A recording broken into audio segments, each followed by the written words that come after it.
Hermione est entrée dans le bureau, sans un bruit. Elle n'a pas sorti sa baguette. Elle n'a pas crié. Elle a simplement regardé Dumbledore dans les yeux. Et dans ce regard, il n'y avait plus rien. Ni peur, ni colère, ni lumière. Juste la décision.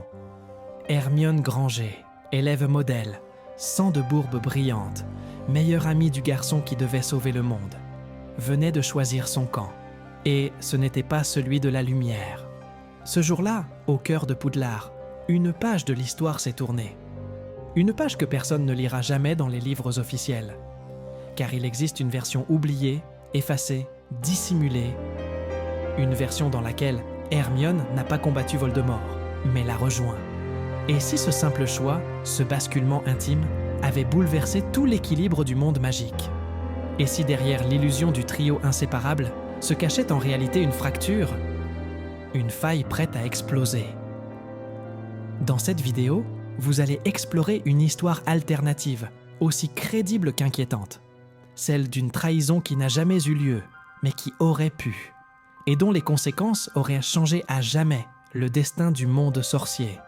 Mais ce que vous allez découvrir jusqu'à la fin va tout remettre en question. Si ce genre d'histoire vous intrigue autant que moi, pensez à vous abonner. Hermione Granger avait toujours été en avance. Trop en avance. Elle comprenait les règles avant même qu'elles soient expliquées. Elle voyait les failles. Elle corrigeait les adultes, parfois sans s'en rendre compte. Elle avait soif de justice, bien sûr, mais aussi de maîtrise, de vérité. Et à force d'obéir, elle a commencé à observer, puis à douter. Le ministère? Corrompu. Les professeurs? Incompétents ou aveugles. Dumbledore? Mystérieux, manipulateur. Et Harry? Un symbole, une cause, mais pas une stratégie, pas une vision. Alors elle a écouté, au début de loin, puis elle a lu des textes interdits, des mémoires oubliées, des témoignages effacés. C'est là qu'elle a compris.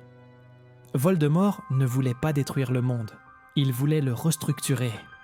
Le purifier, oui, à sa manière, violente, impitoyable, mais rationnelle. Et dans ce chaos, Hermione a vu une cohérence que l'ordre établi n'offrait plus. Elle n'a pas cédé par haine, elle a basculé par logique. Car quand on regarde froidement, qui décide du bien et du mal? Ceux qui gagnent, ceux qui survivent. Et Hermione, elle, ne voulait plus être une survivante. Elle voulait comprendre et façonner. Le premier basculement s'est produit en 6e année, lorsqu'elle a découvert un grimoire rangé au fond de la réserve. Un livre relié en peau de serpent, dont les pages étaient annotées à la main par un ancien élève disparu. Ce livre ne contenait pas de malédiction, seulement une manière différente de voir le monde. Une magie fondée sur l'ordre, la stratégie, le contrôle absolu de soi. Hermione a commencé à pratiquer ses sortilèges silencieusement, dans un miroir, puis sur des objets. Un jour, par erreur, elle a figé un chat en plein mouvement, non pas pétrifié, mais suspendu dans le temps, comme figé entre deux respirations. Elle a paniqué, puis observé et noté. Ce n'était pas un sort, c'était un code, gravé dans la marge d'un vieux grimoire, au symbole qu'elle ne reconnaissait pas. Le deuxième basculement est survenu quand elle a compris que Dumbledore lui mentait. Pas à elle seule, à tout le monde, mais surtout à Harry, sur ses origines, sur la prophétie, sur les Horcruxes. Hermione a toujours été loyale, mais jamais aveugle. Et à cet instant précis, sa loyauté a commencé à s'effriter. Elle ne l'a dit à personne. Elle a simplement cessé de corriger les autres et a commencé à douter. Chaque nuit, elle relisait le grimoire. Chaque jour, elle observait Voldemort dans les journaux, dans les rumeurs, dans les archives.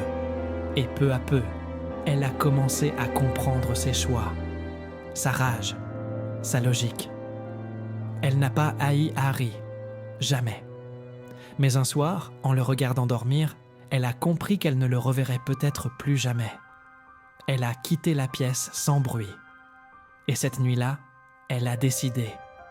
Lorsque Bellatrix l'a capturée au manoir des Malfoy, elle ne s'est pas débattue.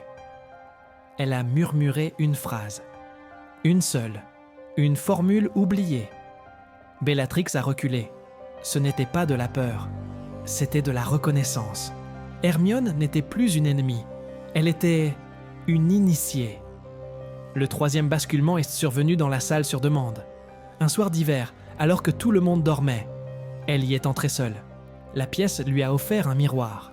Et dans ce miroir, elle ne s'est pas vue comme une élève. Elle s'est vue en robe noire, un serpent brodé sur le cœur et une cicatrice fraîche courant le long de sa tempe gauche. À côté de son reflet, sur le mur, quelqu'un ou quelque chose avait inscrit son nom, en lettres noires qui pulsaient lentement comme une respiration. Ce reflet n'était pas une illusion, c'était une possibilité, une invitation. Elle a compris ce soir-là qu'elle pouvait renverser les règles, pas seulement les suivre, et qu'elle pouvait devenir bien plus qu'une sorcière de l'ombre, une architecte. Quand elle a rencontré Voldemort pour la première fois, ce n'était pas sur un champ de bataille, c'était dans une crypte, protégée par une illusion. Elle avait été guidée jusqu'à lui. Il ne l'a pas menacée. Il a posé une question. Une seule. « Pourquoi êtes-vous venu ?» Elle a répondu. « Pour comprendre. » Il a souri. Voldemort n'aimait pas les faibles, mais il respectait les esprits forts. Hermione ne voulait pas être soumise. Elle voulait apprendre et apporter. Il lui a donné 3 jours. 3 jours pour lire. 3 jours pour poser des questions. 3 jours pour repartir. Ou rester. Elle n'a jamais reparlé à Harry. Elle a simplement disparu. Une rumeur a circulé. Elle avait été tuée. D'autres pensaient qu'elle était en fuite. Seule Luna Lovegood a émis une hypothèse. Peut-être qu'Hermione a changé de camp, sans changer d'idéal. Car ce que peu comprennent, c'est que dans l'ombre, elle a continué à se battre. Mais pas pour Voldemort, ni pour Dumbledore, pour un autre futur, pour un équilibre. Elle a œuvré dans les marges. Elle a évité des massacres, détourné des ordres, manipulé discrètement les décisions du Seigneur des Ténèbres. Elle n'a pas empêché la guerre, mais elle en a limité les dégâts. Elle est devenue un contre-pouvoir interne, une conscience froide mais présente. Et si Voldemort a perdu, ce n'est pas grâce à Harry, c'est parce qu'Hermione a laissé une faille volontaire, une brèche dans les défenses, un silence stratégique. Elle n'a pas aidé Harry, elle l'a laissé gagner. Harry n'a jamais su, Ron non plus. Mais Rogue avait deviné. Le monde sorcier a été reconstruit. Les livres d'histoire parlent d'un trio légendaire, d'un combat entre le bien et le mal, d'un courage exemplaire. Mais la vérité est bien plus floue, bien plus humaine, et peut-être bien plus dérangeante. Car parfois, la trahison n'est pas une rupture, c'est une mutation. Et si Hermione a trahi, c'était peut-être pour sauver ce qu'elle seule comprenait. Et vous, auriez-vous fait un autre choix ?